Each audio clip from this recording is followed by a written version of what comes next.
kali ini, kami akan berkongsi mengenai kursus yang layak dipohon bagi lepasan asasi 2021. Terdapat banyak kursus yang layak dipohon bagi lepasan asasi. Tetapi yang penting, adakah keputusan anda mencapai kehendak syarat am dan syarat khas yang dikenaki oleh kursus dan universiti tersebut? Setiap laluan pra-universiti mempunyai kelebihan dan kekurangan tersendiri. Justru itu, setelah anda melangkahkan kaki ke pra-universiti, anda wajib ketahui langkah yang seterusnya. Tahukah anda, laluan pra-universiti asasi merupakan salah satu laluan asasi yang sedikit berisiko tinggi berbanding dengan laluan pra-universiti yang lain. Hal ini disebabkan semua universiti awam hanya menerima lepasan asasi daripada Universiti Malaya, Asasi UiTM dan lepasan asasi daripada universiti mereka sendiri bagi melanjutkan pengajian ke peringkat ijazah. Manakala, bagi lepasan universiti lain, lepasan asasi hanya layak memohon di universiti yang sama. Justru itu, kursus yang bakal ditawarkan amatlah terhad mengikut aliran pengajian masing-masing. Ini bukan untuk menakut-nakutkan calon, tetapi lebih kepada memberi gambaran secara keseluruhan selepas tamat pengajian asasi. Masa hadapan setiap manusia berbeza-beza. Justru itu, selepas menerima tawaran asasi, anda perlu ketahui hala tuju anda seterusnya.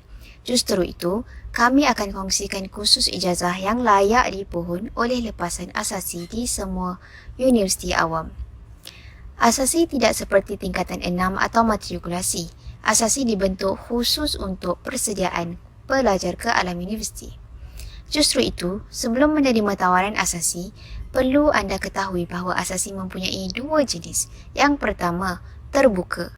Pilihan asasi yang terbuka bermaksud diiktiraf oleh universiti lain untuk meneruskan pengajian ijazah sarjana muda. Contoh asasi terbuka adalah Universiti Malaya, semua asasi kecuali Alam Bina dan Pengajian Islam dan semua asasi di UIAM. Universiti Teknologi Mara, kecuali asasi UIAM. Universiti Kebangsaan Malaysia, kecuali asasi pintar.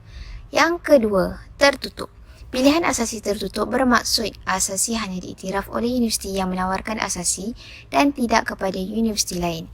Contoh asasi tertutup adalah yang pertama, Universiti Malaysia Sarawak, Universiti Malaysia Sabah, Universiti Sains Islam Malaysia, Universiti Pertahanan Nasional Malaysia, Universiti Putra Malaysia. Kursus yang layak dipohon bagi lepasan asasi. Antara kursus yang layak dipohon bagi lepasan asasi di universiti adalah yang pertama, Universiti Malaya. Bagi mengetahui kursus yang layak dipohon bagi lepasan asasi Universiti Malaya, anda hendaklah melayari di laman sesawang untuk mengetahui berkenaan dengan asasi dan kursus yang sesuai bagi asasi di Universiti Malaya. Ianya bagi mudahkan lagi calon untuk membuat pemilihan kursus. Yang kedua, Universiti Kebangsaan Malaysia. Bagi lepasan asasi UKM, asasi pintar, layak meneruskan pengajian di fakulti-fakulti di bawah UKM. Walau bagaimana sekalipun, ianya tertakluk kepada syarat-syarat kemasukan bagi setiap kursus. Justru itu, penting untuk calon ketahui dan menyemak kursus pengajian ijazah yang ditawarkan oleh pihak UKM beserta syarat kelayakan.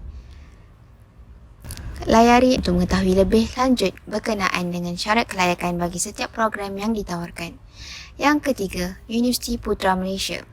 Lepasan asasi sains pertanian, arus perdana layak melanjutkan pengajian dalam salah satu program di peringkat ijazah yang ditawarkan oleh UPM.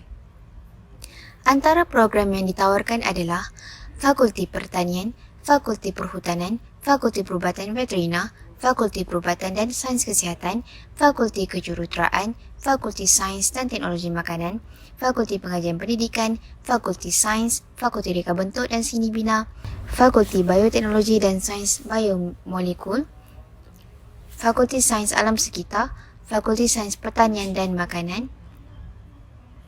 Yang keempat, Universiti Islam Antarabangsa Malaysia UIAM.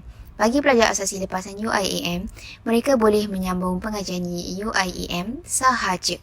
Justru itu, kursus yang boleh diambil adalah seperti dalam senarai program pengajian. Pengkhususan pengajian adalah seperti berikut. perubatan dan kesihatan, sains, undang-undang, ekonomi dan pengurusan sains, kejuruteraan, seni bina dan environmental design, teknologi informasi dan komunikasi, Islamic Revealed Knowledge and Human Science, pendidikan. Bagi mengetahui pecahan bidang yang ditawarkan oleh UIAM, anda boleh ke laman web rasmi UIAM. Yang kelima, Universiti Malaysia Sabah UMS. Anda boleh menyemak tawaran khusus di UMS. Hal ini disebabkan asasi bagi lepasan UMS hanya boleh memohon untuk menyambung pengajian di UMS sahaja. Layari laman web bagi mengetahui maklumat lanjut berkenaan kursus yang ditawarkan. Universiti Teknologi Mara UiTM. Bagi mengetahui senarai khusus yang ditawarkan oleh pihak UiTM, anda boleh terus ke laman web rasmi UiTM.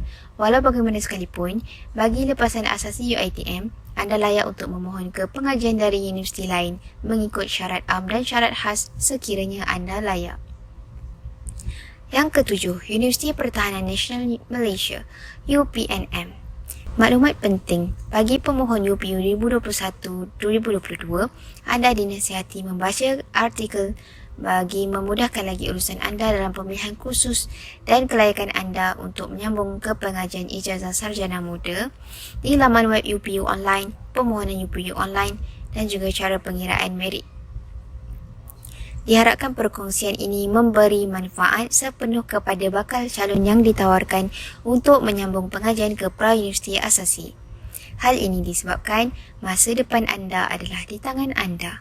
Sekiranya tiada bidang yang diminati, dinasihati agar pelajar memikirkan semula penerimaan tawaran ke asasi, kecuali anda ditawarkan asasi Sains UM dan asasi UiTM. Sekian sahaja perkongsian pada hari ini. Sekian, terima kasih.